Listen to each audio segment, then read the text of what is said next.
أما بعد فإن خير الحديث كتاب الله وخير الهدي هدي محمد صلى الله عليه وسلم وشر الأمور محدثاتها وكل محدثة بدعة وكل بدعة ضلالة وكل ضلالة في النار فأعوذ بالله من الشيطان الرجيم بسم الله الرحمن الرحيم فكيف إذا جمعناهم ليوم لا ريب فيه ووفيت كل نفس ما كسبت وهم لا يظلمون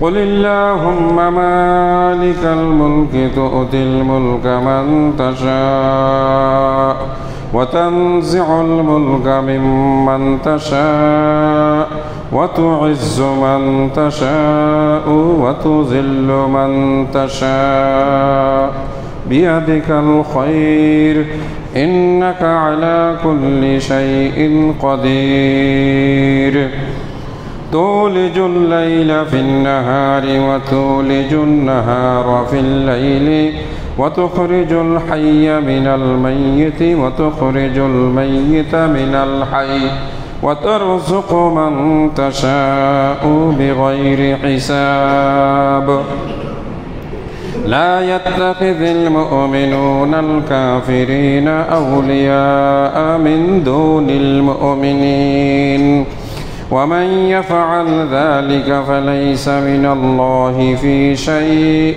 إلا أن تتقوا منهم تقات ويحذركم الله نفسه وإلى الله المصير وقال سبحانه وتعالى قل أطيعوا الله والرسول فإن تولوا فإن الله لا يحب الكافرين আল্লাহ রাব্বুল আলামিনের জন্য সকল তারিফ সকল প্রশংসা আলহামদুলিল্লাহ। আল্লাহ আমাদেরকে বাঁচিয়ে রেখেছেন সবচাইতে বড় নিয়ামত। কখন যে কার মৃত্যু এসে যাবে আমরা কেউ জানি না। আমরা মসজিদে এই মুহূর্তে নামাজের জন্য এসেছি, এখানেও মৃত্যু আমাদেরকে এসে গ্রাস করতে পারে, এরকম বহু নজির আছে। মুসল্লিরা মসজিদে নামাজ আদায় করতে গেছেন, শত্রুরা তাদের উপর বিমান হামলা করেছে, গোলা বর্ষণ করেছে, তাদেরকে নির্মমভাবে হত্যা করেছে। আমাদের ছোট ছোট শিশুরা পড়তে গিয়েছিল স্কুলে, অথচ তারা বাড়িতে ফিরল কয়লা হয়ে একেবারে আগুনে পুড়ে এক বিভৎস রূপে, যাদের বাবা মাও তাদেরকে চিনতে পারতেছিল না। কি ভয়ানক, কি মর্মান্তিক। মৃত্যু অনিবার্য, মৃত্যু চিরসত্য। যে জন্মগ্রহণ করেছে তাকে মৃত্যুর স্বাদ নিতেই হবে।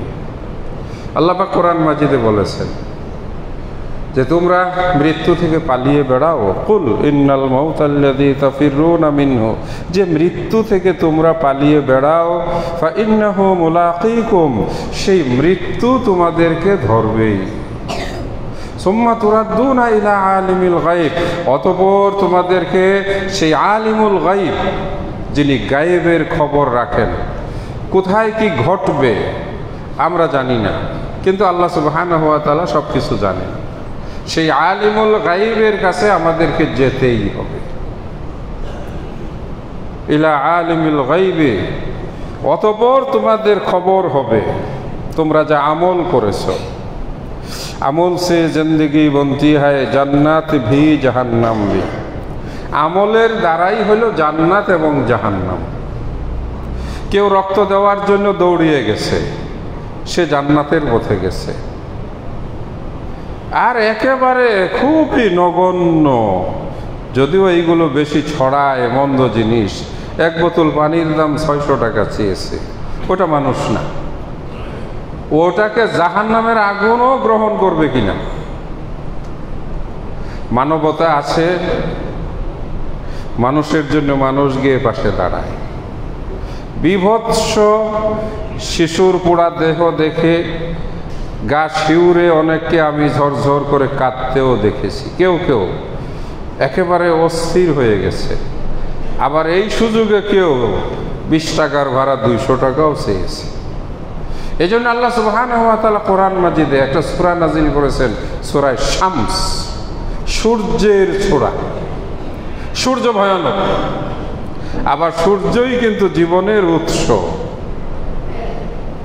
সূর্য কি? আমাদের জীবনের উৎস কিন্তু সূর্য। সূর্য নাই, আমাদের জীবনও নাই। আবার যদি সূর্যের তীব্রতা প্রখরতা বাড়তে থাকে তো ভয়ঙ্কর মরুভূমি। আল্লাহ সুবহানাহু ওয়া তাআলার সৃষ্টি। আল্লাহ পাক কোরআন মাজিদে বলে দিয়েছেন, এগুলো আয়াতুল লিকাউমিন ইয়াতাফাক্কারুন, যারা চিন্তাশীল, যারা বিচক্ষণ, আল্লাহ পাক তাদের জন্য এগুলোতে নিদর্শন রেখেছেন। আল্লাহ কসম করেছেন সেই সূর্যের, ওয়াশ-শামসি, সূর্যের কসম, ওয়াশ-শামসি ওয়া যুহাহা, এবং এই সূর্যের যে উজ্জ্বলতার কসম। অনেকগুলো কসম করার পরে বলছেন, আমি মানুষকে সৃষ্টি করেছি, সুদৃঢ় করেছি, সুন্দর গঠন দিয়েছি, এর ভিতরে আমি মন্দ এবং ভালো দুইটা ধারাও তৈরি করে দিয়েছি।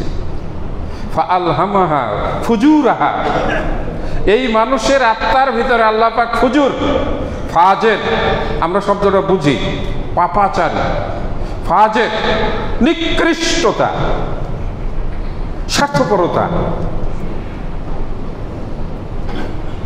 পাপ। আল্লাহ পাক এই মানুষের অন্তরের ভিতরে একটা ধারা তৈরি করে দিয়েছেন। ফাআলহামাহা ফুজুরাহা ওয়া তাকওয়াহা, আবার আল্লাহ সুবহানাহু ওয়া তাআলা এর ভিতরেই তাকওয়া, তাকওয়াও কিন্তু আমরা বুঝি। তাকওয়া কি? আল্লাহর ভয়। আল্লাহর এক বান্দা, আমাদের ছোট ছোট কচি শিশুগুলো ফুলের মতো দুর্ভাগ্যক্রমে এক প্রশিক্ষণ বিমানের আঘাতে ওরা পড়ালেখা করার সময় মৃত্যুবরণ করেছে। মানুষ ঝাঁপিয়ে পড়েছে তাদের জন্য। এইটা তাকওয়া। এই সুযোগে স্বার্থ অর্জন করার জন্য যারা পিশাচ সেজেছিল, এরা জাহান্নামের কীট। আমি আপনি এই দুই চরিত্রে, কখনো ভালো কখনো মন্দ। আর এর জন্যই আল্লাহ সুবহানাহু ওয়া তাআলা আমাদের জন্য নাজিল করেছেন এই মহাগ্রন্থ আল কোরআন। মন্দের দিকে নিয়ে যাওয়ার জন্য শয়তান সবসময় সচেষ্ট। কে? শয়তান। আল্লাযী ইউওয়াসওয়িসু ফী সুদুরিন নাস, যে মানুষের অন্তরের ভিতরে ওয়াসওয়াসা দেয়। আপনি ভালো, আমি ভালো। এই মুহূর্তে আমরা মসজিদে, আমরা ভালো একটা কাজের জন্য এসেছি, নামাজ আদায় করার জন্য। শয়তান সেও মসজিদে ঢুকেছে, আপনার সাথে সাথে এসেছে, আপনার ভিতর এসে ঢুকতে পারে, আপনাকে মসজিদের ভিতরে বসিয়েও কুমন্ত্রণা দিতে পারে। গায় নাই? ওই যে একজন ইমাম, যিনি সহি কথা বলার কারণে, তাওহীদের দাওয়াত দেওয়ার কারণে, শিরকের বিরুদ্ধে বলার কারণে নবী সাল্লাল্লাহু আলাইহি ওয়াসাল্লাম মৃত্যুবরণ করেছেন। যারা আমাদের দেশে ধর্মের নামে বাড়াবাড়ি করে, ইসলামের নামে বানাওয়াট কথা প্রচার করে, রাসূল সাল্লাল্লাহু আলাইহি ওয়াসাল্লামকে যারা আল্লাহর সমান মনে করে, বেদাতি। সে তো নামাজ পড়তে গেছে, তো দাও নিয়ে গেছে, লোকে কোপও দিচ্ছে, আস্তাগফিরুল্লাহ। তাহলে এই মানুষের ভিতরে ফেরেশতা, এই মানুষের ভিতরেই শয়তান। কখনো কখনো আপনি আমি ফেরেশতার মতো ভালো, যখন আমরা মানুষের পাশে দাঁড়াই উপকারের হাত নিয়ে। যখন আমরা আমাদের এই হাতগুলোকে মানুষকে মারার জন্য, লুট করার জন্য, মানুষের উপর আঘাত করার জন্য, মানুষকে অপদস্থ করার জন্য, মানুষের সম্পদ কেড়ে নেওয়ার জন্য যখন আমার এই হাতটা বাড়াই, তখন আমি হয়ে যাই শয়তানের চাইতেও নিকৃষ্ট। আল্লাহ পাক কোরআন মাজিদ নাজিল করে এই হক আর বাতিলকে স্পষ্ট করে দিয়েছেন। এই জন্যই কোরআনের নাম হচ্ছে ফুরকান। কোরআনের নাম ফুরকান। ফুরকান মানে কি? যে পার্থক্য করে দেয়, এটা সঠিক, এটা বেঠিক, এটা সত্য, এটা মিথ্যা।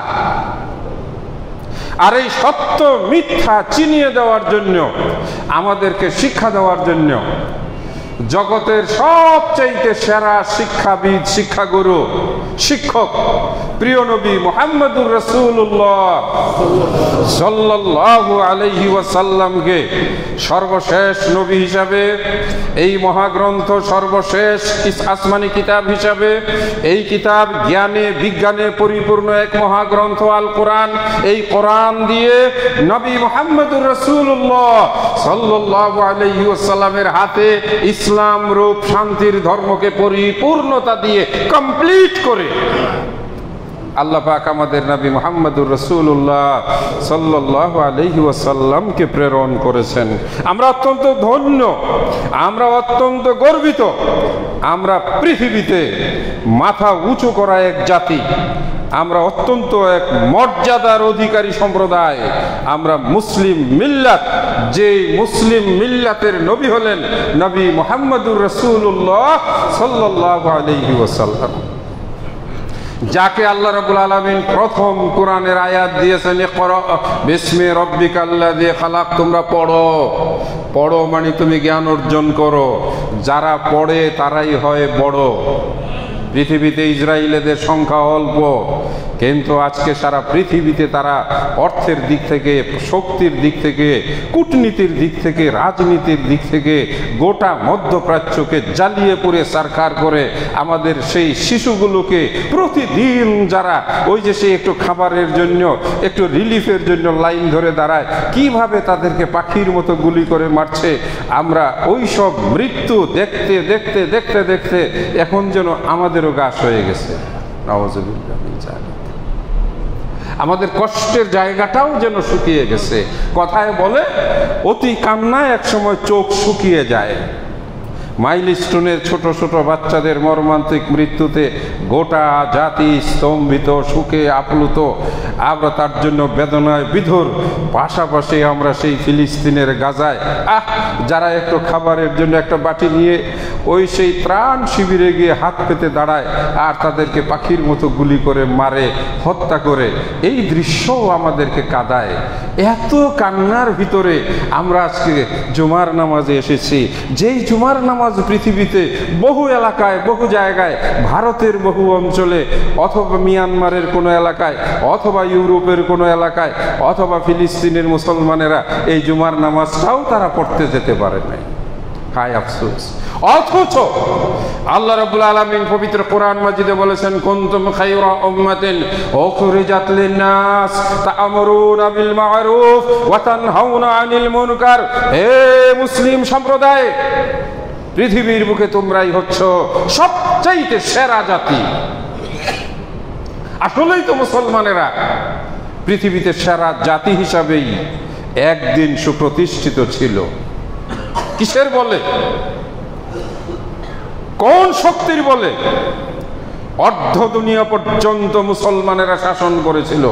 এই ভারত উপমহাদেশ মুসলমানেরা 850 বছর পর্যন্ত শাসন করেছিল। স্পেন, কর্ডোবা, ইটালি, গ্রানাডা, অথবা হাঙ্গেরি, বুলগেরিয়া, ইউরোপের এই সব দেশ মুসলমানেরা শত শত বছর পর্যন্ত শাসন করেছিল। চেঙ্গিস খানের সেই চীনের বিশাল অংশ মুসলমানেরা একদিন শাসন করেছে বছরের পর বছর। আজকে আমরা শুধু চীন চিনি, কিন্তু চীনের ভিতরে যে অসংখ্য কোটি কোটি মসজিদ, লক্ষ লক্ষ মসজিদ, বলা হয় প্রায় 10 লক্ষ মসজিদ আছে, কোটি কোটি মুসলমান আছে, ওরা আজকে চীনের সমাজতন্ত্রের লাল পতাকার ভিতরে হারিয়ে গেছে। ইউরোপ তো আলহামদুলিল্লাহ এক সময় মুসলমানের শিক্ষায়, জ্ঞানে, বিজ্ঞানে ইউরোপ আলোকিত হয়ে তারা শিক্ষিত হয়েছে। মুসলমানের ইউনিভার্সিটিতে ইউরোপের সেই বিভিন্ন দেশের নাগরিকরা এসে পড়াশোনা করে তারা ডাক্তার, ইঞ্জিনিয়ার হয়েছে। দুর্ভাগ্য, আমরা মুসলমানেরা প্রিয় নবী মুহাম্মদুর রাসূলুল্লাহ সাল্লাল্লাহু আলাইহি ওয়াসাল্লামের আদর্শ, শিক্ষা, তার সুন্নাহ, তার যে রেখে যাওয়া দ্বীন ইসলামকে আমরা মুসলমানেরা গ্রহণ করতে পারি নাই। আমরা নামাজটুকু গ্রহণ করেছি, আমরা টুপি পাঞ্জাবিটা গ্রহণ করেছি, কিন্তু আমরা কোরআনটা পড়া গ্রহণ করি নাই। আল্লাহর নবীকে আল্লাহ পাক সর্বপ্রথম নামাজের নির্দেশ দেন নাই। নামাজ তো এসেছে রাসূলের জীবনে মক্কার 13 বছর পাড়ি দিয়ে, সেই যখন তিনি মেরাজের রাত্রে গিয়েছিলেন 11তম বর্ষে, অর্থাৎ নবী হওয়ার 11 বছর পরে আল্লাহ রাব্বুল আলামিন নামাজ ফরজ করেছেন। কিন্তু ইলম অর্জন করা, জ্ঞান অর্জন করা, কোরআন শিক্ষা করা, জাতি হিসাবে উচ্চ মর্যাদা অর্জন করা, ব্যক্তিত্ব নিয়ে বেঁচে থাকা, এটার শিক্ষা দিয়েছেন আল্লাহ পাক কোরআন মাজিদের প্রথম আয়াতে, যেটাতে নাজিল করেছেন ইকরা ইকরা বিসমি রাব্বিকাল্লাযী খালাক। তুমি তোমার ওই রবের নাম নিয়ে পড়ো যিনি তোমাকে সৃষ্টি করেছেন, তোমার সৃষ্টিকর্তার নাম নিয়ে পড়ো। কেননা আল্লাহ সুবহানাহু ওয়া তাআলা কিয়ামত পর্যন্ত যা কিছু হবে সব কিছু সম্পর্কে আল্লাহ অবহিত আছেন। কিয়ামতের পরে কি ঘটবে সেই সম্পর্কেও আল্লাহ পাক অবহিত আছেন। হুয়াল আউয়ালু ওয়াল আখিরু ওয়াজ যাহিরু ওয়াল বাতিন। আল্লাহই আদি, আল্লাহই অন্ত, আল্লাহই প্রথম, আল্লাহই শেষ। আল্লাহর আগে নাই, আল্লাহর পরে নাই, আল্লাহর কাছে সবকিছু সুস্পষ্ট। আল্লাহ সুবহানাহু ওয়া তাআলার কাছে অতীত নাই, বর্তমান নাই, ভবিষ্যৎ নাই। সেই আল্লাহ রাব্বুল আলামিন জানেন। যারা পড়ে, যারা পড়ালেখা করে, যারা জ্ঞান অর্জন করে, তারাই পৃথিবীতে বড় হয়, মাথা উঁচু করে দাঁড়ায়, তারাই এক সময় বিশ্বকে শাসন করে। নবী মুহাম্মদুর রাসূলুল্লাহ সাল্লাল্লাহু আলাইহি ওয়াসাল্লামের সুন্নাহর অনুসরণ আজকে বিষয়। আমরা কোন সুন্নাহটিকে যথাযথভাবে অনুসরণ করি? নামাজের মধ্যে জোরে আমিন বলাটা আমরা একটু অনুসরণ করি, নামাজের মধ্যে পায়ের সঙ্গে পা মিলিয়ে দাঁড়ানোর সুন্নতটাও আমরা মানি, আলহামদুলিল্লাহ। নামাজের ব্যাপারে আমরা যতটা দায়িত্বশীল, কিন্তু আমরা আমাদের বাচ্চাদেরকে কোরআন শেখানোর ব্যাপারে, ইসলামী শিক্ষায় শিক্ষিত বানানোর ব্যাপারে, তাদেরকে আদর্শ চরিত্রবান বানানোর ব্যাপারে আমরা কিন্তু ততটা রাসূলের শিক্ষার দিকে কেউ ভ্রুক্ষেপ করি না। আমরা সবাই চলছি মরীচিকার পিছনে, আমরা সবাই চলছি আধুনিকতার পিছনে, আমরা সবাই চলছি ওই যে সেই বর্তমান শিক্ষা ব্যবস্থা, যেই শিক্ষা ব্যবস্থায় আমাদের সন্তানদেরকে অনেক ক্ষেত্রেই পিতামাতার সঙ্গে সম্পর্ক ছিন্ন করাইয়া দেয়। অধিকাংশ উচ্চবিত্ত পরিবারের যারা ইংলিশ মিডিয়াম ভালো ভালো স্কুলে পড়াশোনা করায়, দেখা যায় যে তাদের ছেলেমেয়েরা ইউরোপ আমেরিকায় পাড়ি জমায়, এক সময় আর তারা দেশে ফিরে আসে না। বৃদ্ধ বাবা মা ওই যে সেই হয়তোবা ঢাকার বাসায় একা একা পড়ে থাকে, আর যদিও ছেলে মেয়ে বাসায় থাকে তাদেরকে নিয়ে বৃদ্ধাশ্রমে রেখে আসে। এইরকম একজন মায়ের কান্না, বর্তমানে ফেসবুক ইউটিউবের যুগ, চোখের পানি ফেলে ফেলে কেঁদে কেঁদে বলছে 4-4টা ছেলে মেয়ে, একটা থাকে আমেরিকায়, একটা থাকে কানাডায়, একটা থাকে অস্ট্রেলিয়ায়, আরেকটা থাকে টরেন্টোতে না কোথায়। একটাও বাপ মায়ের খবর নেয় না। মা চোখের পানি ফেলে ফেলে কাঁদে। এরাই হচ্ছে উচ্চাভিলাষী, এরাই হচ্ছে এই কোরআনের শিক্ষা বাদ দিয়ে আধুনিকতার নামে পাশ্চাত্যের মরীচিকার পিছনে ধাবমান ছুটে বেড়ানো। সম্মানিত দিনী ভাইরা, কথাগুলো আমরা এই কারণেই বলছি, মুসলমানের জীবন, মুসলমানের সমাজ, মুসলমানের কালচার, মুসলমানের বেঁচে থাকা, আল্লাহ পাক কোরআন মাজিদে বলেছেন তোমার বেঁচে থাকা, তোমার মৃত্যুবরণ করা। ইন্না সলাতি ওয়া নুসুকি ওয়া মাহইয়ায়া ওয়া মামাতি লিল্লাহি রাব্বিল আলামিন। এই আয়াত আমি আপনাদেরকে কুরবানির সময় শুনিয়েছিলাম। ইব্রাহিম আলাইহিস সালাতু ওয়াস সালাম এই আয়াত আল্লাহ রাব্বুল আলামিনের সামনে উচ্চারণ করেছিলেন। আল্লাহর বান্দারা, একবার আপনিও মনে মনে ভাবুন, একবার আপনিও চিন্তা করে দেখুন, আপনি কি এইভাবে বলতে পারবেন, হে আল্লাহ, আমার এই জীবন, আমার বেঁচে থাকা, আমার মৃত্যুবরণ করা, আমার নামাজ, আমার কুরবানি, আমার সংসার, আমার রাজনীতি, আমার চাকরি, আমার দোকানদারি, আমার ব্যবসা বাণিজ্য আল্লাহ কেবলমাত্র তোমার জন্য? না, এটা আমি বলতে পারবো না। আপনারা বলতে পারবেন কিনা? আমরা বলতে পারবো এটা আমার চাকরি, এটা আমার ব্যবসা, এটা আমার রাজনীতি, আমার ব্যাপার, আমার আমার। মুসলমানের কি আমার বলে কিছু আছে? আমার নিজের দেহটা কি আমার না? যুদ্ধের ময়দানে একদিকে 3 লাখ সৈনিক, আরেকদিকে মাত্র 30,000 সৈনিক। যুদ্ধের সেনাপতি 3 জন। একজন হলেন প্রিয় নবী মুহাম্মদুর রাসূলুল্লাহ সাল্লাল্লাহু আলাইহি ওয়াসাল্লামের চাচাতো ভাই জাফর বিন আবি তালেব। অত্যন্ত সুদর্শন যুবক ছিলেন, চেহারাটা ছিল উজ্জ্বল লাল টকটকা। প্রিয় নবী মুহাম্মদুর রাসূলুল্লাহ সাল্লাল্লাহু আলাইহি ওয়াসাল্লামের চেহারার একটু ঝলক তার ভিতরে পাওয়া যেত। আলী রাদিয়াল্লাহু তাআলা আনহু খুব সুদর্শন ছিলেন, বলিষ্ঠ ছিলেন, কেননা আবু তালেব রাসূলের ডাইরেক্ট আপন চাচা, চাচাতো ভাই, চাচার ছেলে, তাদের তো একটু চেহারার সঙ্গে মিল হবে। এই সেই সাহাবী যুদ্ধের ভয়াবহ ময়দানে কি সাহসিকতায় ঝাঁপিয়ে পড়েছিলেন, আল্লাহু আকবার, যে তার হাত কেটে মাটিতে পড়ে যায়, আরেক হাতে পতাকা ধারণ করে, ওই হাত কেটে মাটিতে পড়ে যায়, মুখ দিয়ে কামড় দিয়ে পতাকা ধারণ করে তারপরে আহ্বান জানায়, তোমরা আল্লাহর জন্য জিহাদ করো, যুদ্ধ করো। আল্লাহু আকবার।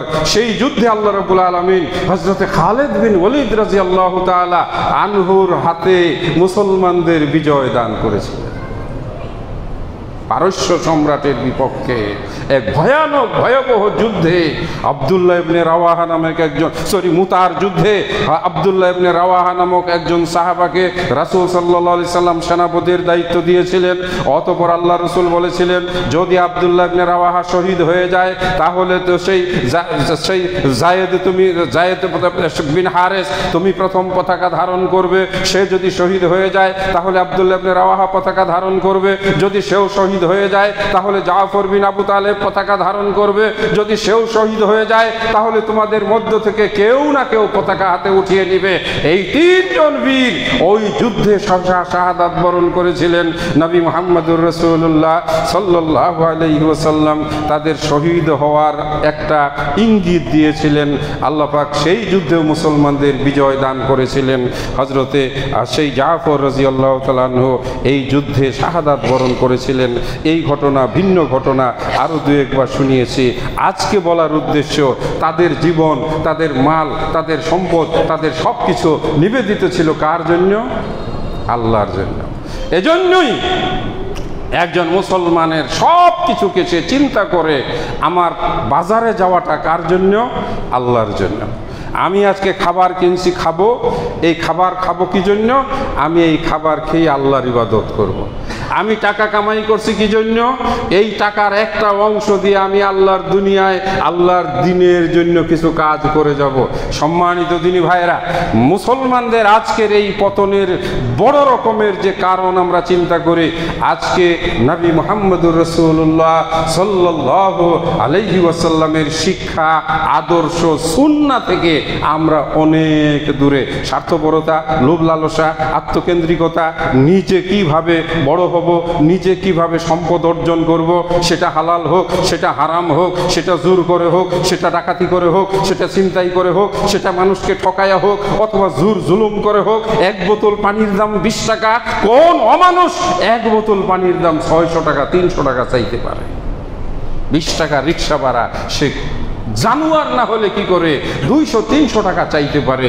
আমরা অনেক জায়গায় দেখেছি, গাড়ি অ্যাক্সিডেন্ট করে তাকে উদ্ধার করার পরিবর্তে তার পকেটে হাত দেয়, তার হাতের ঘড়ি খুলে নিয়ে যায়। শিশু বাচ্চাটা আগুনে পড়ে দৌড়াইয়া বের হচ্ছে।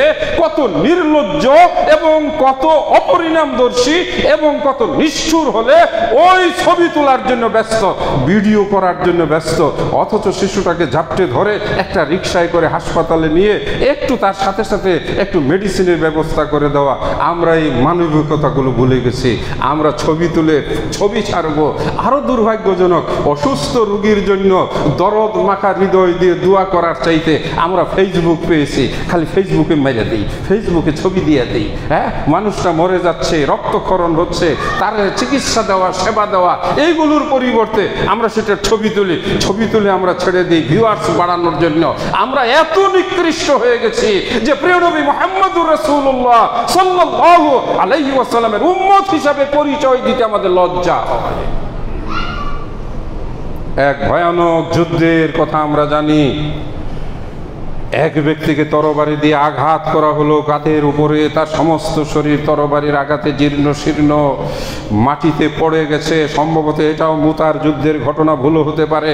যাই হোক, হঠাৎ কথাটা চলে এসেছে, একটু পানি চাই, একটু পানি চাই, বুকটা ফেটে যাচ্ছে, শরীর থেকে সব রক্ত ঝরে গেছে, দাঁড়াতে পারে না। এমন সময় একজন সৈনিকের কাছে সামান্য একটু পানি ছিল, সে নিজেও ছিল পিপাসার্ত, মনে করলো আমি সেই পানিটা পান করব।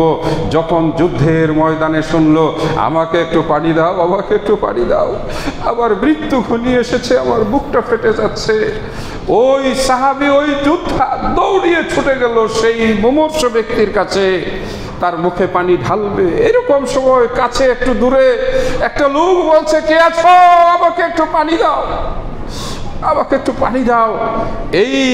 এই মুমূর্ষ ব্যক্তি যে পানির জন্য কাঁদতেছিল, সে বলল, ভাইজান তুমি পানিটা নিয়ে ওনার কাছে যাও, ওনার কাছে যাও, তুমি তার কাছে যাও, তাকে পানি পান করাও। আমার মনে হয় আমার চাইতে তার কষ্ট বেশি। ওরা মুসলমান ছিল, আর আমরা মুসলমানেরা এক বোতল পানির দাম 600 টাকা 300 টাকা চাই, আমরা 10 টাকা রিক্সা ভাড়া 200 টাকা চাই। আমরা যখন বিপদে পড়ে মানুষ তাদের ব্যাগ, তারপরে টাকা পয়সা ছিনতাই চুরির কাজে ব্যস্ত হয়ে যায়। আমরা এত নিকৃষ্ট হয়েছি, আমাদেরকে মানুষ মনে করাও মনে হয় অন্যায়। আমরা খুতবা দিতেছি, আমিও সেই লোক। আমরা 2 টাকা পাইলে পায়ের নিচে ফেলায় যাই, 500 টাকার নোট পাইলে যত্নে পকেটে উঠাই নেই। আমরা সেই বাঙালি জাতি, আমরা সেই একেবারে নিম্ন পর্যায়ের জাতি। তার কারণটা কি? তার কারণ হলো আমরা আসলে মুসলমান হতে পারিনি। আমরা যদি মুসলমান হতে পারতাম, প্রিয় নবী মুহাম্মদুর রাসূলুল্লাহ সাল্লাল্লাহু আলাইহি ওয়াসাল্লামের সুন্নাহ যদি আমরা পালন করতে পারতাম, আল্লাহু আকবার। এখনকার জামানায় যে যেমনে পারো আরেকজনের জায়গা তুমি দখল করো, দখল। আল্লাহু আকবার। মদিনার মুসলমানেরা মক্কা থেকে লোকজন হিজরত করে গেছে, তাদের ঘর নাই, বাড়ি নাই, থাকার জায়গা নাই, এসে বলছে, আসো ভাই তুমি আমার সাথে থাকো, এই যে আমি তোমার অর্ধেকটা ঘর দিয়ে দিলাম, আর খালি একটা ভাড়া দিয়া রাখেন, 6 বছর 3 বছর পরে আপনার ঘরটাই দখল করে নিন। একজনের একটা টং তুইলা খালি বসতে দেন আপনার জায়গায়, 2 দিন পরে আপনারে উঠাই। আমরা কোন পর্যায়ে? তারা আশ্চর্য। একজনের 2 জন স্ত্রী মক্কা থেকে হিজরত করে এসেছে, বলছে, ভাই তোমার তো রান্না বান্না করে দিতে হবে, তোমার একজন সঙ্গী দরকার। ঠিক আছে, আমি আমার এক স্ত্রীকে তালাক দিয়ে দিলাম, তুমি তাকে বিয়ে করে নাও। এই দৃশ্য আছে বর্তমান সময়ে। হ্যাঁ, নিজের জায়গা অর্ধেক ভাগ করে দিয়ে দিছে, লও তুমি এখানে থাকো। এইগুলো ছিল, আমরা ছোট সময়ও দেখছি। কি জানি কি বর্তমান যত দিন যাচ্ছে আমাদের মধ্যে নিষ্ঠুরতা, নির্মমতা, মানে আত্মসাৎ করা, জবরদখল করা, অমানবিকতা যেন দিন দিন বেড়ে যাচ্ছে। একটু সুযোগ পাইলে, আজকে আপনি এখানে একটা অ্যাক্সিডেন্ট হোক, 20 টাকার রিক্সা ভাড়াওয়ালা বলবে আমাকে 500 টাকা দিতে হবে, 2000 টাকা দিতে হবে, নাহলে আমি যাবো না। এদেরকে ওই জায়গায় পিটাইয়া মাইরা ফেলানো দরকার, একবারে সোয়া বেজে গেল, কারণ এরা ডাকাইতের চাইতে বড় নিষ্ঠুর। নবী মুহাম্মদুর রাসূলুল্লাহ সাল্লাল্লাহু আলাইহি ওয়াসাল্লাম আমাদেরকে শিক্ষা দিয়েছেন মানবিকতার, আমাদেরকে শিক্ষা দিয়েছেন উদারতার। শুধু নামাজের শিক্ষা নবী সাল্লাল্লাহু আলাইহি সাল্লাম দিয়ে যান নাই। সম্মানিত ভাইয়ের আমার, ওই মানুষটা দ্বিতীয় মানুষটার কাছে দৌড়াইয়া পানি নিয়ে যাচ্ছে, বাবা এই যে আমি তোমার জন্য পানি নিয়ে এসেছি। এগুলো হাদিসের, সহিহ হাদিসের ঘটনা। ওই সময় আর একটু দূরে এক লোক নড়তে পারে না, সমস্ত শরীরে রক্ত ঝরে গেছে, শুধু হাতের ইশারায় বলছে, কে আছো, আমার মুখে যদি একটু পানি দিতে পারো, আমার মুখে যদি একটু পানি দিতে পারো। এইটুকু শব্দ শুনতে পেরেছে। দ্বিতীয় ব্যক্তি বলল, ভাইজান আমার পানি লাগবে না, তুমি তার জন্য পানি নিয়ে যাও। লোকটা যখন তার কাছে পানি নিয়ে বসলো, গিয়ে দেখে তার নড়াচড়া হাতটা মাটিতে পড়ে গেছে, তার মানে সে মৃত্যুবরণ করেছে। পরে পানি আর তার মুখে দিতে পারে নাই। এইবার লোকটা চিন্তা করলো, আমি তো শেষ ব্যক্তিকে পানি খাওয়াতে পারলাম না, তাহলে আমি দ্বিতীয় ব্যক্তির কাছে দৌড়াইয়া যাই। দ্বিতীয় ব্যক্তির কাছে যখন পানি নিয়ে পৌঁছে গেল, তার কাছে গিয়ে দেখলো সেও তার নিথর দেহ পড়ে আছে। আল্লাহ রাব্বুল আলামিন হয়তো পছন্দ করেন নাই, আল্লাহ তাদেরকে জান্নাতের কাউসারের পানি পান করাবেন, সেজন্য দুনিয়ার কোনো পানি তাদের মুখে দেয় না। এই আল্লাহর বান্দারা, মানুষকে পানি দেওয়া থেকে কোনো দিন ফিরাইও না। আমাদের ছোট সময় 20-25 বছর বয়স পর্যন্ত কোনো দিন দেখি নাই পানি কিনে খাইতে হয়। আর এখন কোথাও পানি চাইলে আগে খাবারের আগে পানি বিক্রির পায়তারা করে, 5-10 টাকার পানি 20 টাকায় বিক্রি করে। আমাদের উপরে আল্লাহর গজব আসবে না তো আসবে কোত্থেকে? সময় সুযোগ হলে কি কারণে গজব আসে আজকে সেই বিষয়ে বলবো না, কারণ সদ্য সংঘটিত ঘটনা হয়তো অনেক সময় কারো কারো মনে বিরূপ মনে হতে পারে। গজব এমনি আসে না। পরিবারের উপরে গজব, ব্যক্তির উপরে গজব, আরে আমাদের প্রত্যেকের উপরে তো গজব আইসাই আছে। কত রকমের অসুখ বিসুখ, বিপদে আপদে পড়ে, সংসারের অশান্তি, স্বামী স্ত্রীতে মিল নাই, বাপ ছেলেতে মিল নাই, কোটি কোটি টাকার মালিক অথচ তার বউয়ের খবর নাই, ছেলের খবর। এগুলোকে আল্লাহর গজব না? শান্তি, শান্তি আলাদা জিনিস, সুখ আলাদা জিনিস। এটা আল্লাহর পক্ষ থেকে আসে, এটা আসমান থেকে আসে। এটার জন্য আল্লাহ রাব্বুল আলামিনের কাছে দোয়া চাইতে হয়। ওই 3 ব্যক্তি দুনিয়ার বুক থেকে বিদায় হয়ে গেছে, কিন্তু একটা ইতিহাস রেখে গেছে। ওই সাহাবী, যুবক সাহাবী বলেন, আমি আজকে ঘটনাটি শোনাবো, আমার মাথায় ছিল না, তাহলে আমি নামগুলো আমি ইতিহাসের পাতা থেকে এগুলো নেটে সার্চ দিলেই চলে আসে, নামগুলো শোনাতে পারতাম। যুবক দৌড়িয়ে পানি নিয়ে দ্বিতীয় ব্যক্তির কাছে এসে দেখলো ওই মানুষটাও নিথর দেহ, তার শরীরে আর জীবন নাই। সে শুধু বলল, ইন্না লিল্লাহি ওয়া ইন্না ইলাইহি রাজিউন। আমি তোমাকে পানি খাওয়াতে পারলাম না, আমি তোমাকে পানি খাওয়াতে পারলাম না। তাহলে আমি প্রথম ব্যক্তির কাছে চলে যাই। এই প্রথম ব্যক্তি সম্পর্কে তার আত্মীয় হতো, সম্ভবত তার চাচা বা চাচাতো ভাই হতো। মনে করলো আমার ভাইয়ের কাছে পানি নিয়ে যাই।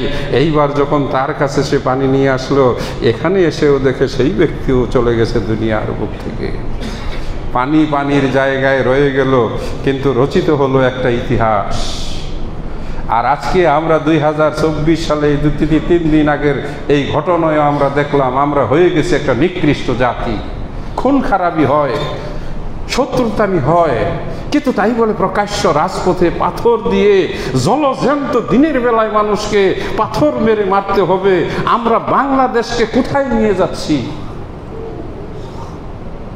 আমরা বাংলাদেশকে কোথায় নিয়ে যাচ্ছি? আমাদেরকে পৃথিবীতে অন্য কোনো মানুষের সামনে গিয়ে দাঁড়াতে হবে না, দেখলেই তো বলবে, এই তোমরা তো ওই জাতি যারা দিনে দুপুরে মানুষকে পাথর দিয়ে এইভাবে মারো। তোমরা তো ওই জাতি যারা আগুনে পোড়া শিশু বাচ্চাদের পানির জন্য 20 টাকার পানি 600 টাকা 300 টাকা চাও। আমাদের মুখ দেখানোর আর জায়গা নাই। এমনিই তো আমাদেরকে সারা পৃথিবীর মানুষ ঘৃণা করে যে মুসলমানরা হলো সন্ত্রাসী, মুসলমানরা হলো ওই যে সেই উচ্ছৃঙ্খল জাতি, মুসলমানরা হলো নির্মম। এটাই কি মুসলমানের পরিচয়? সম্মানিত দিনী ভাইয়েরা, আমাদের মনে হয় নিজের দিকে দেখা দরকার, কোন স্রোতটা আমার আপনার ভিতরে বেশি প্রবাহমান। পশুত্ব, নিকৃষ্ট, পাপাচার, ওই যে সেই ভয়ঙ্কর ফুজুর, আল্লাহ পাক যেটা বলছেন, ফাআলহামাহা ফুজুরাহা ওয়া তাকওয়াহা, নাকি আমার আপনার ভিতরে তাকওয়া? যার ভিতরে তাকওয়া থাকে সেই ব্যক্তি তার সম্পদ তার আরেক ভাইয়ের জন্য উৎসর্গ করে। যেই ব্যক্তি অপরকে ভালোবাসে সেই ব্যক্তি, রাসূল সাল্লাল্লাহু আলাইহি সাল্লামের হাদিস, যে ব্যক্তি বান্দার উপকারের জন্য তার পাশে দাঁড়ায়, কানাল্লাহু লাহু ফি হাজাতিহি, আল্লাহ রাব্বুল আলামিন তার বিপদে তার পাশে দাঁড়ায়। এটা সহিহ হাদিস, আল্লাহ রাসূলের হাদিস। মান কানা ফি হাজাতি আখিহি, যে ব্যক্তি তার ভাইয়ের বিপদে, রাসূল সাল্লাল্লাহু আলাইহি সাল্লামের শিক্ষা আলোচনার বিষয়, প্রিয় নবী মুহাম্মদুর রাসূলুল্লাহ সাল্লাল্লাহু আলাইহি ওয়াসাল্লামের শিক্ষা এবং সুন্নাহ বা আদর্শের অনুসরণ, আমরা মানবিকতার শিক্ষা নবী মুহাম্মদুর রাসূলুল্লাহ সাল্লাল্লাহু আলাইহি ওয়াসাল্লাম থেকে গ্রহণ করা, এটি একটি অত্যন্ত গুরুত্বপূর্ণ অপরিহার্য বিষয়, যার মাধ্যমে ওই সেই আইয়ামে জাহেলিয়ার বর্বর যুগের যারা ছিল মূর্খ, অশিক্ষিত, যারা ছিল পৃথিবীতে সবচেয়ে নিকৃষ্ট, যেই যুগকে বলা হয় দ্য এজ অফ ডার্কনেস, যেই সময়কালকে বলা হয় অন্ধকার যুগ, অন্ধকার যুগের মানুষগুলো সোনার মানুষে পরিণত হয়ে গেল এই কিতাবের কারণে, এই কোরআন পড়ার কারণে। হ্যাঁ, হুদাল লিন্নাস, এটা মানুষের জন্য হেদায়েত। সম্মানিত দিনী ভাইয়েরা, মা ও বোনেরা, প্রত্যেকেই আমি এই অনুরোধ করব, প্রতিদিন নিজের ভিতরে একটা মানবিকতা জাগ্রত করা। রাসূল সাল্লাল্লাহু আলাইহি ওয়াসাল্লাম এইভাবে উৎসাহিত করেছেন যে তুমি প্রতিদিন কমপক্ষে একটা ভালো কাজ করো, একটা পরোপকার করো। যদি একেবারে একদিন কোনো পরোপকার করতে তুমি পারো নাই, একটা মানুষকে যদি বলো ভাই এই দিক দিয়ে বাড্ডা যাওয়া যায়, আপনি এই সোজা রাস্তায় চলে যান, ফালাকা সাদাকা, তাহলে এইটা আপনার জন্য একটা সাদাকা হয়ে যাবে। আপনাকে এর বিনিময়ে আল্লাহ রাব্বুল আলামিন কিয়ামতের দিন মাফ করে দেবে। আপনার কাছে সারাদিন কেউ জিজ্ঞেস করে নাই ভাই কোন দিক দিয়ে আমি পাতিরা যাব, কোন দিক দিয়ে আমি ওই যে সেই বাড্ডায় যাব, কেউ জিজ্ঞাসা করলো না। কিন্তু একজন মানুষের সঙ্গে আপনার দেখা হলো, আসসালামু আলাইকুম, ওয়ালাইকুম আসসালাম, আপনি শুধু একটা মিষ্টি হাসি দিলেন, মুচকি হাসি দিলেন এবং তাকে জিজ্ঞাসা করলেন ভাই ভালো আছেন, কেমন আছেন, এটাও আপনার আমল নামায় একটি পরোপকার সৎ আমল হিসাবে আল্লাহ রাব্বুল আলামিন গ্রহণ করবেন। শুধু টাকা দিলেন, 500 টাকার নোট দিলেন, 1000 টাকার নোট দিলেন, তাতেই আপনি পরোপকার করলেন না।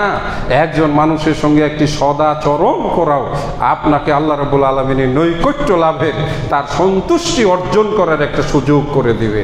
সম্মানিত দিনী ভাইরা, আসুন আমরা প্রিয় নবী মুহাম্মদুর রাসূলুল্লাহ সাল্লাল্লাহু আলাইহি ওয়াসাল্লামের আদর্শ দিয়ে, তার শিক্ষা দিয়ে, তার চরিত্র দিয়ে আমরা আমাদের নিজেদের চরিত্রকে গঠন করে যতদিন পর্যন্ত আমরা আমাদের নিজের মনের পশু বৃত্তিকে দমন করতে না পারবো, আমাদের ভিতরের লোভ লালসাকে আমরা যতদিন পর্যন্ত বিসর্জন দিতে না পারবো, ততদিন পর্যন্ত আমরা পরিপূর্ণ মুমিন অথবা কমপ্লিট মুমিন হতে পারবো না।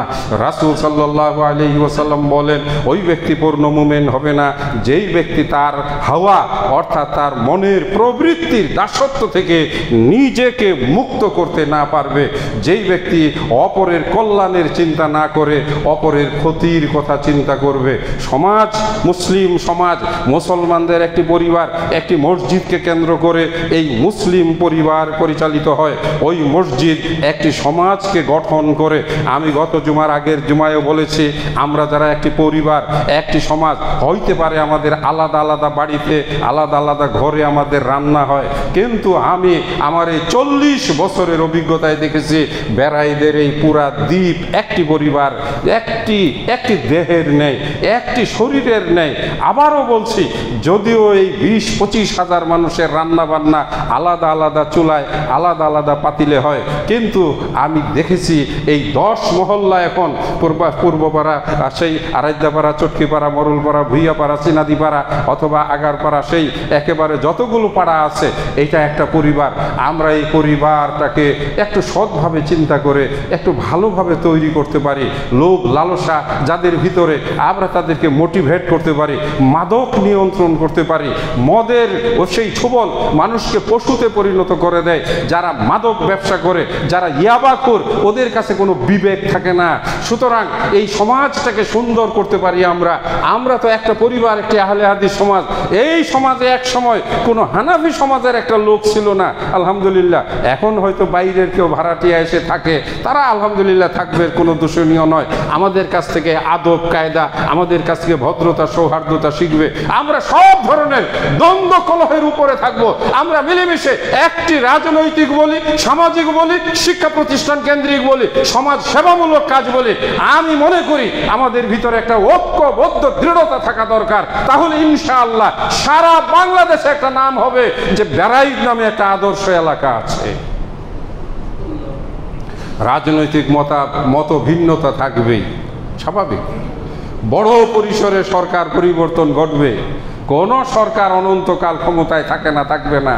চেঙ্গিস খান থাকতে পারে নাই, আলেকজান্ডার দ্য গ্রেট বিশ্ব বিজেতা, সেও 1000 বছর ক্ষমতায় থাকতে পারে নাই। একটা মানুষের হায়াত কতদিন?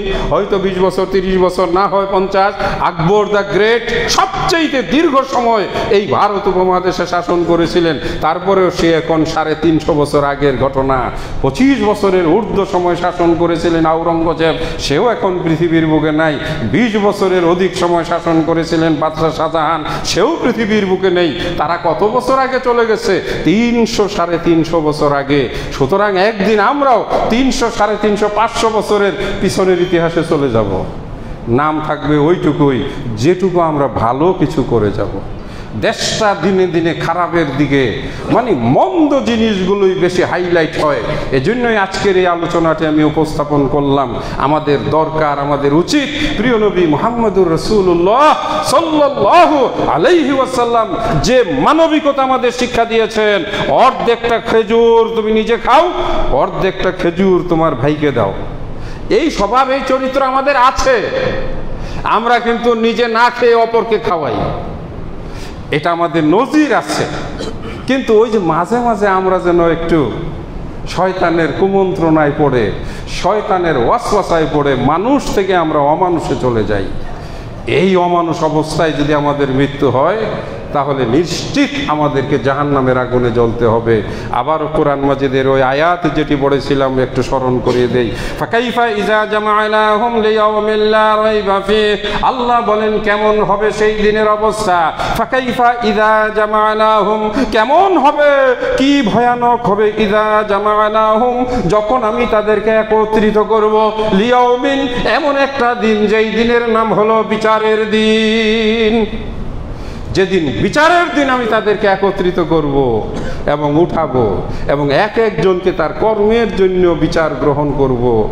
এক ফোঁটা পানির বিনিময়ে জান্নাত, এক ফোঁটা পানি আটকিয়ে রাখার জন্য জাহান্নাম। রাসূল সাল্লাল্লাহু আলাইহি সাল্লামের জমানায় এরকম ঘটনা ঘটেছে। আল্লাহ রসুলের কাছে বিচার এসেছে, ইয়া রাসূলুল্লাহ অমুকে আমাকে পানি দেয় না। আল্লাহ রসুল বলছেন, না, পানি বন্ধ করে রাখা যাবে না, পানি প্রবাহিত করতে হবে, এটা আল্লাহর দেওয়া নিয়ামত। পানি দিয়ে জান্নাত পাওয়া যায়, আবার পানি না দিয়ে জাহান্নামে যেতে হয়। এই ছোট উদাহরণ হলো, আপনি একটু পরোপকারের মাধ্যমে জান্নাতের রাস্তা সহজ করে নিতে পারেন। আপনি পরোপকার না করে নিষ্ঠুরতার পরিচয় দিয়ে আপনি জাহান্নাম খরিদ করে নিতে পারেন। সেই দিন কত ভয়ানক হবে। লা রাইবা ফি ওয়া ওয়াফিয়াত কুল্লু নাফসিম মা কাসাবাত, যখন দেওয়া হবে তারা যা উপার্জন করেছে, তারা যা আমল করেছে, সেই জিনিস যখন তাদেরকে তাদের হাতে পৌঁছিয়ে দেওয়া হবে, ওয়াহুম লা ইউজলামুন, তাদের কারো প্রতি কোনো জুলুম করা হবে না, কারো প্রতি কোনো অবিচার করা হবে না। কুল, হে নবী আপনি বলে দিন, ইন তুখফু মা ফি সুদুরিকুম আও তুবদুহু ইয়ালামুহুল্লাহ, সেই তোমরা যে জিনিস তোমাদের হৃদয়ে লুকিয়ে রাখো, অথবা যে জিনিস তোমরা তোমাদের অন্তরে গোপন করে রাখো, অথবা তোমরা যা প্রকাশ করো, তোমরা মুখে বলো একরকম, অন্তরে লালন করো বিষ, অন্তরে লালন করো ভয়ঙ্কর হিংসা। আল্লাহ রাব্বুল আলামিন সূরা আল ইমরানের আমি আয়াত নম্বরটি আপনাদের শুনিয়ে দিচ্ছি, 29 নম্বর আয়াত। আল্লাহ পাক বলেন, কুল, তোমরা বলো দাও হে নবী, ইন তুখফু, যদি তোমরা লুকাও, যদি তোমরা গোপন করো, মা ফি সুদুরিকুম, যা তোমাদের অন্তরের ভিতরে আছে, অর্থাৎ তোমরা মনের ভিতরে রাখো এক কথা, আও তুবদুহু, অথবা তোমরা মুখে প্রকাশ করো আরেক কথা, তোমরা জেনে রাখো, ইয়ালামুহুল্লাহ, আল্লাহ তোমাদের সব কিছুই জানেন। আল্লাহ তোমাদের সব কিছুই জানেন। আমি আহ্বান জানাবো, আজকে মাশাআল্লাহ আমাদের সঙ্গে অনেকেই দায়িত্বশীল, বিশেষ করে আমাদের এই বেড়াইদের, যারা ইনশাআল্লাহ আগামীতে নেতৃত্ব দিবে বা নেতৃত্ব দিচ্ছেন, এই ধরনের দায়িত্বশীল ব্যক্তিদের অনেককেই আমি নামাজে দেখছি। আমি একটি অনুরোধ রাখবো, গত জুমাতেও বলেছি, এই চিনাদি মসজিদে আমরা মাদকটাকে বেড়াই থেকে নির্মূল করতে চাই। আমাদের মসজিদগুলো থেকে নেতৃত্ব পরিচালিত হবে, মসজিদগুলো থেকে সমাজ সংস্কার হবে, এইখান থেকে আদমশুমারি হবে। প্রত্যেক বাচ্চাকে কোরআন হাদিসের ইলম আগে অর্জন করতে হবে, তারপরে পরিকল্পিতভাবে ডাক্তার, ইঞ্জিনিয়ার, ম্যাজিস্ট্রেট তৈরি করতে হবে। আমার জানা 5 ভাই বোনের মধ্যে 5 জনই বিসিএস ক্যাডার। আমার জানা মতে অনেকেই, আপনারা এই ছবিটা দেখেছেন, 5 ভাই বোন ঢাকা বিশ্ববিদ্যালয়ের প্রফেসর। আমার একটি গ্রাম সম্পর্কে জানা আছে, আহলে হাদিস সমাজ, সেখানে প্রায় 6 জনের মতো শুধু ডিআইজি আছে পুলিশের। যে সমাজটা হলো আমাদের আহলে হাদিস সমাজ, যেখানে প্রায় 6-7 জন আছে পুলিশের এসপি। বলা হয় যে ওই গ্রামটাই হচ্ছে পুলিশের ডিআইজি এসপির, তার মানে এরা সব বিসিএস পাস করেছে। 40 বছরে এখন পর্যন্ত বেড়াইদ গ্রামে কোনো পুলিশের ডিআইজি অথবা উচ্চ পর্যায়ের কোনো কর্মকর্তা অথবা বড় মাপের কোনো ম্যাজিস্ট্রেট থেকেই তো তারা সচিব হয়। এগুলো আমরা চিন্তা করতে পারি। সমাজ আমাদের, এই সমাজটা সুন্দর করার দায়িত্ব কার? আমাদের। অর্থাৎ ভালো চিন্তা করা, ভালো থিঙ্কিং করা, চিন্তা করা, এটাও একটা মস্ত বড় সওয়াব। আমি পারলাম না, এটা আমার ব্যর্থতা নয়, কিন্তু আমি ভাবলাম এটাই আমার সফলতা। আমার ভাবনাগুলো আমি আপনাদের সঙ্গে শেয়ার করে গেলাম। আল্লাহ রাব্বুল আলামিন আমাদেরকে তৌফিক দান করুন, আমিন। আকুলু কাউলি হাযা ওয়া আস্তাগফিরুল্লাহ লি ওয়া লাকুম ওয়া লিসাইল মুসলিমিন নাহমাদুকা ইয়া গাফুরু ইয়া রাহিম।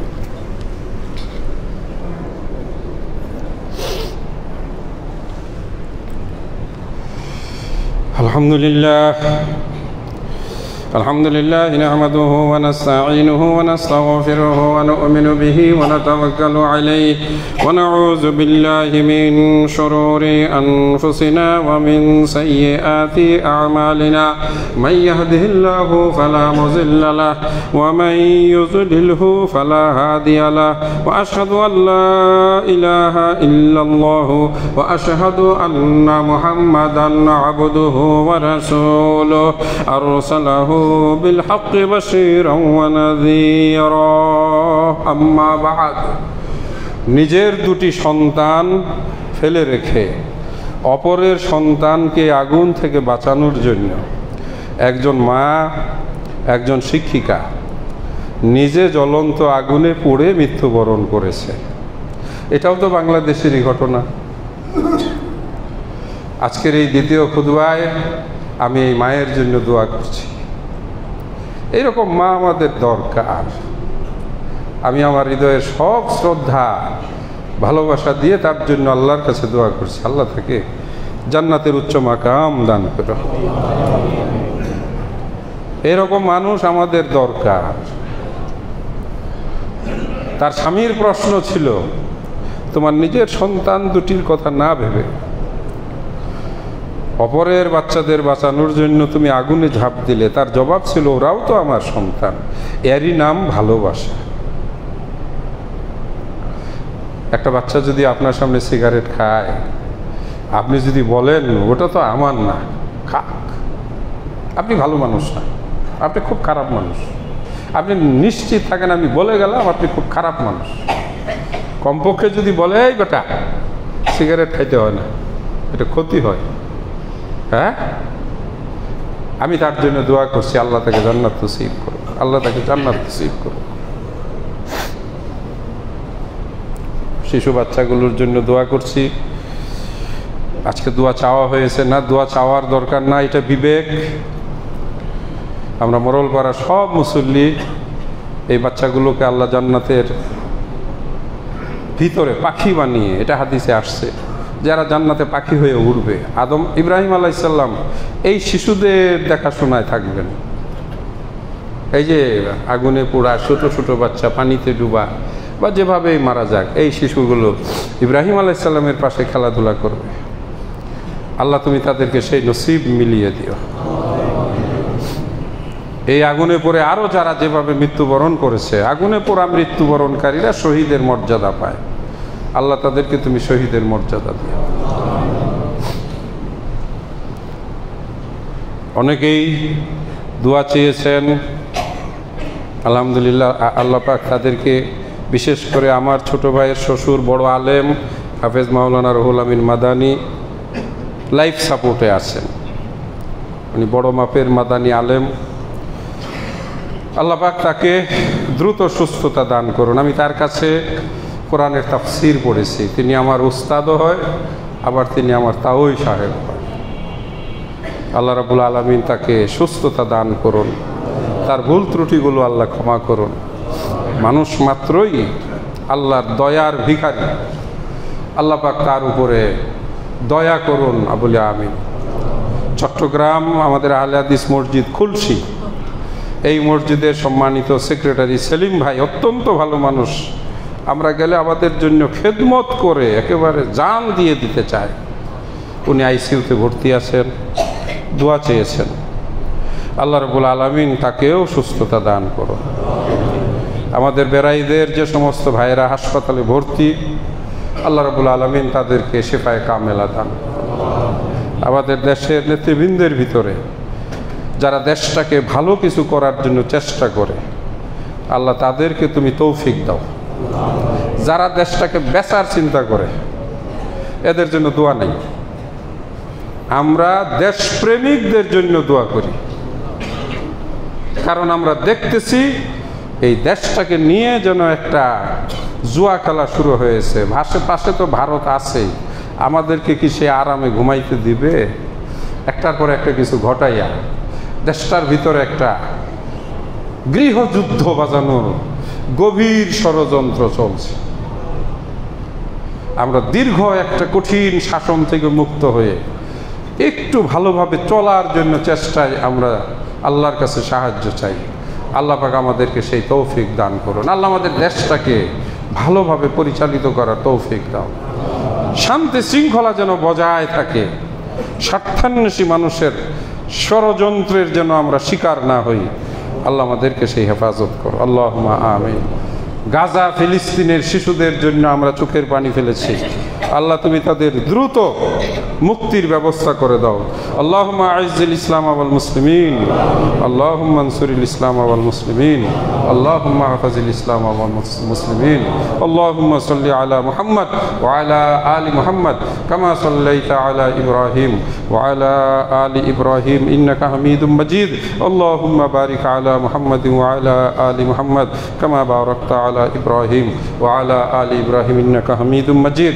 ইবাদাল্লাহ রাহিমাকুমুল্লাহ, ইন্নাল্লাহা ইয়া'মুরু বিল আদলি ওয়াল ইহসান ওয়া ইতা'i যিল কুরবা ওয়া ইয়ানহা আনিল ফাহশাই ওয়াল মুনকারি ওয়াল বাগি ইয়া'iযুকুম লাআল্লাকুম তাযাক্কারুন। আসসালামু আলাইকুম ওয়া রাহমাতুল্লাহি ওয়া বারাকাতুহু।